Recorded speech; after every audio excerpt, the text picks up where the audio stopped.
Hi everyone and welcome back to Suzuka, where we've had qualifying for tomorrow's Japanese Grand Prix. Lots to talk about.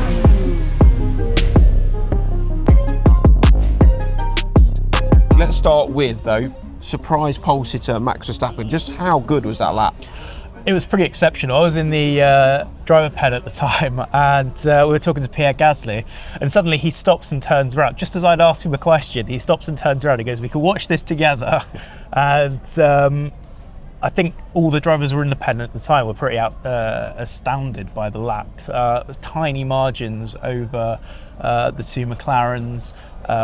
He'd struggled all weekend with the car. He's felt it's really understeery, which doesn't suit him at all. Yeah. But the fact that he was able to turn that lap in was pretty exceptional. I think you can tell even, we know with Max, it's been quite dour lately with the car, even towards the back end of last year. When he found out he was on pole position, when he'd crossed the line, then Piastri came over the line, just his reaction showed how good a lap he thought it was. Afterwards he spoke about it, he said, look, it's a tough track to come, this car, I'm still not happy with it. It's not just like I'm on pole position, so that means all the issues are solved. And I think for all of those factors, as well as the fact how quick the McLarens have been, he said, look, this is a very special pole. He stopped short of saying it was his best ever. Someone else did that, and that was Christian Horner. He said, look, that's the best pole position lap I've ever had from Max Verstappen. Out of the 41 he's had, I could think of some other mega ones, but that is a good choice for that. Will he be able to hold the McLarens back tomorrow? I guess we're going to talk about the weather shortly. That could play a part. But if we say it's going to be dry, it's going to be a tough one to hold them back, isn't it? Yeah, in dry conditions you'd expect. And we saw this through practice when the McLarens were going for a lap, especially around Degner 2, it was a little bit wayward. Obviously scaling it back a little bit for the race. You're not pushing quite as hard in race trim. So you would say theoretically McLaren should have the legs in tyre deg and everything else. But we are expecting rain, Mark. We are. And we've just seen some members of the FIA doing a rain dance, essentially. So again, let's just put that in context. We had 2 red flags yesterday during FP2 because of the dry grass around this track catching fire. It's a bit embarrassing situation, I think, isn't it? Like, this is elite level motorsport and the drivers are having to come into the pit lane because the grass is on fire. It's fine. They then go and douse the track. They cut it back as much as they could in some areas. Problem solved till this morning, where FP3, 2 more red flags for more fire, and then we even get one during Q2 in the qualifying this afternoon. Their hope now, of course, is that the rain that's forecast overnight is meant to absolutely hammer it down this evening and into tomorrow, potentially into tomorrow afternoon around the time of the race, so that could be interesting. But obviously their hope is that stuff out there just gets absolutely soaking wet, then that issue kind of gone away. If it doesn't, then what's to say it won't come back? It seems to be that it's the skid blocks causing the issue. The sparks coming off the skid block. It's also very windy. That's just carrying them onto this dry grass. And we've both been out for FP1 and FP2. It's like straw almost out there, isn't it? So yeah, I think the FIA tonight will be praying. They'll be praying for rain. Let's see what happens. But let's go back to what we saw on the track. McLaren, fastest in FP1, 2 and 3. Were there errors? Were there mistakes? Or was it just that Max goes out and puts that mega lap in? I think a little bit of column both. A and column B. A little from column A, a little from column B, a little bit of both. I don't think McLaren entirely, everybody says maximised, don't they, on the qualifying lap? I don't think they entirely did that. Maybe a couple, maybe a tenth in it here or there.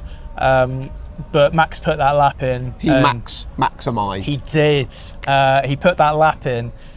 And as I said, everyone in the pit was like, whoa, where'd that come from? And Piastri was coming through, and I think he'd not been up on his first sector. His sector 2 looked pretty decent, but he was chasing the lap at that point. And as for Norris, he's again made mistakes in FP3 today. Although he knows that the car is good and he feels that he should be getting quite a lot out of it. I think there's a little bit of discomfort there. He said previously that he doesn't feel that he's able to really hustle the car into the corners. He's got to be a lot more patient. That's not really his style. He's got to take a corner, sort of give it a little bit of a wide berth, and then he can pick up the throttle and really maximise those exits. But yeah, you can't really be proactive with it, and I think that's perhaps something they're facing, given this circuit. It really challenges you, and it challenges drivers to be proactive with the corners, with opening up the APCs in the first sector or so. So I think McLaren probably would have felt that they could have done better, but ultimately can't take anything away from Max Verstappen. It was a stunning lap. And that's it. And then I think I think Lando and Oscar both basically held their hands up and said, look, he's done a great lap. Lando was actually more upbeat than he has been recently. He said, look, the car for me here is a lot better than it was in China. Throughout the whole weekend in China, he was talking about how upset he was with it. He says it's more suited to him now. He loves coming here as well. So maybe that was just the issue. I think it was less than a hundredth of a second, wasn't it? So like he was close, or 10th of a second, I think it was. So we've got him as close as he has. Piastri said, look, I've got him the opposite. It took me longer to dial in here than it did in China, where we saw him take his first ever Grand Prix pole and obviously then go on to take the victory. So it is small margins at this stage. I would expect, if it's dry, that if one or both can get past Max at the start tomorrow, then they'll go off into the distance ever so slightly. Red Bull, Yuki Tsunoda, we've not mentioned him yet. That's got to be a record. We've been filming for nearly 6 minutes and this is the first mention of the local hero. Not how he would have wanted it today, was it? No, and the thing is, it looked really, really encouraging up until Q2. FP3 looked good. The initial soft tyre laps that he did with Max Verstappen, he was a 10th off. Verstappen got another go. Tsunoda couldn't because of the fire. But in Q1, he was very, very comfortably well ensconced within the top 10. And then I think he got a little bit derailed in Q2. He didn't want to blame the red flag, but I think that, and as he said, it's the same for everybody. But I think it put him off his stride a little bit. Yeah. That he didn't quite get the first lap in because I think he was on used tyres, and at that point you're always chasing the session. So the pressure then with condensed time to get a lap in. I think, sometimes if it's it's his first weekend with the car, and I just don't think he necessarily needed to be put in that position. But ultimately, he is in that position. There's not a lot that he could do about it, and then he couldn't get that final lap really hooked up and ended up P15 in Q2. So that was it. He seemed a little bit disappointed, as you would expect. Yeah, I mean, he was targeting the podium when he came here. Yeah. That's probably wide of the mark now, isn't it? And he'll be gutted to have seen that Liam Lawson, I mean, we've been robbed of that a little bit because Carlos Sainz's penalty now drops a Williams man between them. But Lawson originally was 14th to Yuki Tsunoda being 15th. Lawson would have enjoyed that, wouldn't he? And he'd have wanted to go further. Obviously, first time this season he got out Q3, but just being able to have that little bit of, maybe a bit of I've done this, I can still do it. Would that matter to him? I think he was asked this in the pen. It's like, how does it feel having Yuki behind you? And he just sort of shrugged it off and said, look, it's another car.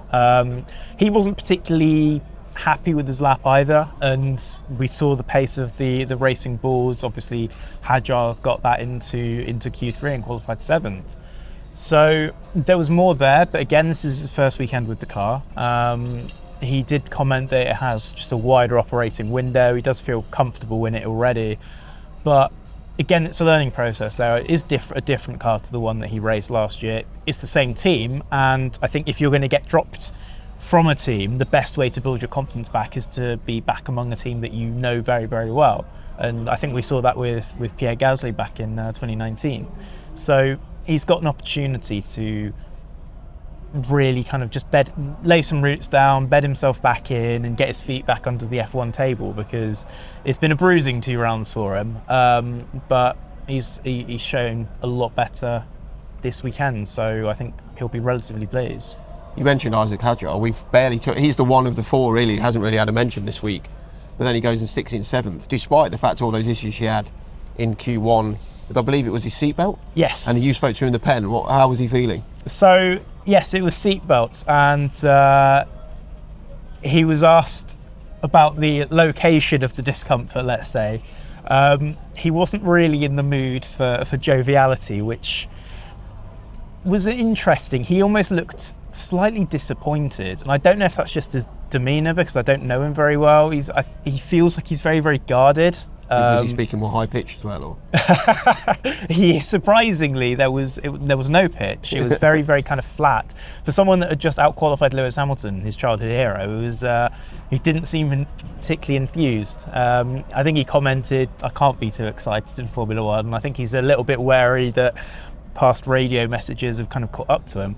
But it was a really impressive performance, and he said that, you know, he was just building and building into qualifying. Once the belt problem had gone away, you know, he said he was in a lot of discomfort in Q1, but Q2 came to him, and then Q3 obviously did a fantastic performance. So again, he continues to impress, and I think, and I'll eat my words, because I think I said at the start of the season, you know, my expectations weren't particularly low.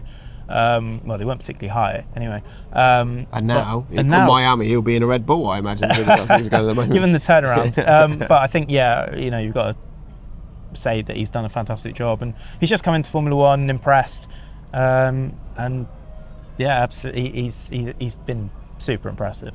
We're running out of time, let's quickly run through the other things. Lewis, you mentioned there, will be really disappointed to be that far down when in 8th. It's also worth, I think, a shout for we had 3 rookies in Q3. I think that's a great shout. Obviously, Antonelli was in there again, just behind George.